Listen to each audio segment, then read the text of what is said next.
நம்ம பார்க்க போறோம். So uric acid problem, gout arthritis, inflammatory ஆர்த்ரைட்டிஸ்ன்னு சொல்லுவாங்க.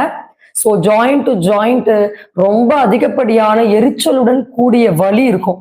அதுதான் இதுல இருக்கக்கூடிய ஒரு முக்கியமான ஒரு ப்ராப்ளம். ஸோ அப்பேற்பட்ட அந்த problem, what are the ways to control it, control uric acid, எப்படி யூரிக் ஆசிட் லெவலை நேச்சுரலா கம்மி பண்ண முடியும், அதனால ஏற்படக்கூடிய இந்த கவுட் வலிகளை நம்ம எப்படி ஒரு இயற்கையான வழிமுறைகள் மூலமா கையாள முடியும் அப்படின்ற ஒரு முற்றிலுமான தகவல் தான் நம்ம இந்த பதிவுல பார்க்க போறோம். இந்த யூரிக் ஆசிட் லெவல் யாருக்கெல்லாம் அதிகமாகும், ஸோ இது அதிகமாகும் போது என்ன காம்ப்ளிகேஷன் அப்படின்னா, யூரியா யூரிக் ஆசிட் அப்படின்ற 2 டெஸ்ட் நம்ம எடுத்து பார்த்தா அதுல லெவல்ஸ் அதிகமாகும் போது நமக்கு அதிகப்படியான வலிகள், ஒவ்வொரு ஜாயிண்ட்லயும் பாத்தீங்கன்னா, அதாவது ஆர்த்ரைட்டிஸ்லயும் வலிகள் இருக்கும், அதை விட 10 மடங்கு கூடுதலான வலி கொடுக்கக்கூடியதுதான்